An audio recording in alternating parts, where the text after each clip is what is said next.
This is the PKF Texas Entrepreneur's Playbook. I'm Jen Lemanski, and I'm here with Chris Hatten and Kimberly Wood, both members of our Transaction Advisory Services team. Y'all, welcome to the Playbook. We appreciate it. Yeah, thanks for having us. So Chris, Kimberly, what advantages are there to sell-side due diligence for a company? Well, we don't have as much time as we need to go into all of it, but from a high level, I'd say the two advantages are there's the advantage to the seller as well as to the company. And so, Kimberly, what would the advantage to the company be? Well, advantage for the company would be to, get your operations in order, get your financial statements in order, get your processes in place, have all your current documents, organization, tax returns, up to date, and be ready to facilitate that process. And then, Chris, what about the other side?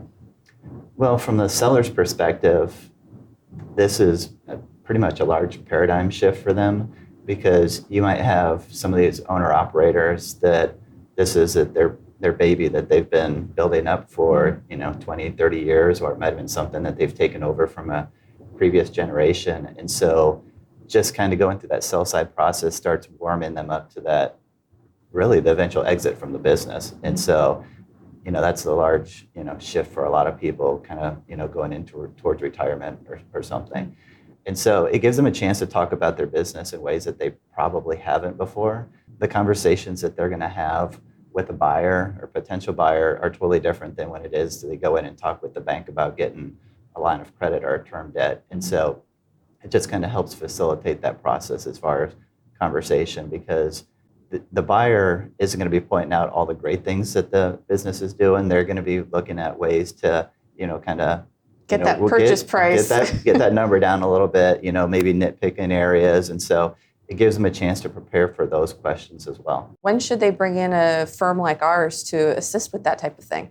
I would say a good, 2-3 years before, just to start looking at things, start pointing out those potential add-backs, adjustments, so that there are no surprises when it comes time to sell. Yeah, because right now a lot of the transactions that we've started early in the year they're still going through that sales side process. They've got the investment bankers involved, and we'll get our numbers updated through a certain point. They continue that conversations with whether it's the seller or the target, and then they have us come in, and then we continue to update our numbers, sometimes all the way up until closing. And so, here we are 9 months later, still working on some of these transactions that we started early in the year. Wow, that sounds great. Well, I'll get you guys to come back and talk a little bit more about due diligence and some other topics for transaction advisory services. Sound good? Sounds great. Sounds good. This has been another Thought Leader production brought to you by PKF Texas, the Entrepreneur's Playbook. For more information about transaction advisory services, visit pkftexas.com. Tune in next week for another chapter.